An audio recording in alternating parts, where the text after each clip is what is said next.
আখের রস আমরা সবাই খাই, কিন্তু আখ এক টুকরো চিবিয়ে খাওয়া কত যে ভালো। বাচ্চারা যারা পড়াশোনা করছে তাদের ক্ষেত্রে অব্যত দাবাই। এখন সায়েন্স বলছে এক টুকরো আখ চিবিয়ে খেলে নাকি স্মৃতিশক্তি বৃদ্ধি পায়। এদিকে দেখো মুড়ি খাওয়ার জন্য পুজো স্নান সেরে আমি রেডি হয়ে গেছি, চা মুড়ি তরকারি নিয়ে বসে। আর এদিকে মাছ নিয়ে এসছে, সমুদ্রের মাছ, এগুলোকে বেছে দিয়ে রাখবো। আর এদিকে সবজি বাজার করে নিয়ে এসেছে মূলো, পটল, শাক, কেরো সব কিছু নিয়ে চলে এসে শসা, এগুলোকে সকাল দিয়ে রাখবো। আর এদিকে কি কি মেনু হচ্ছে, এদিকে মাছগুলো দেখছি মাখিয়ে নিয়ে আগে ভেজে নিচ্ছি, কারণ গরমের দিন মাছগুলো না ভেজে রাখলে অবশ্যই নষ্ট হয়ে যাবে। মাছগুলো ভাজার জন্য আমি রেডি করে নিচ্ছি।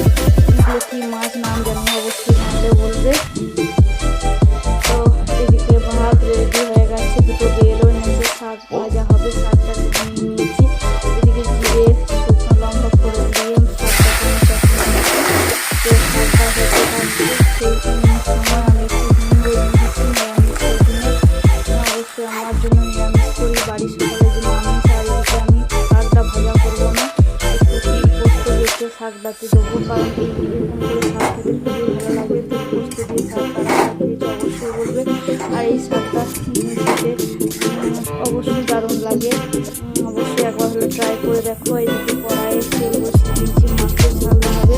তো এদিকে আমি সর্ষে, পোস্ত, টমেটো, আদা, রসুন, পেঁয়াজ সব কিছু একবারে পেস্ট করে নিয়েছি। এবং এই পেস্টে আমি ফটোগুলো, ভিডিওগুলো, এগুলো সব দিয়ে আমি মশলা দিয়ে জল দিয়ে ভালো করে কষাতে দিয়েছি।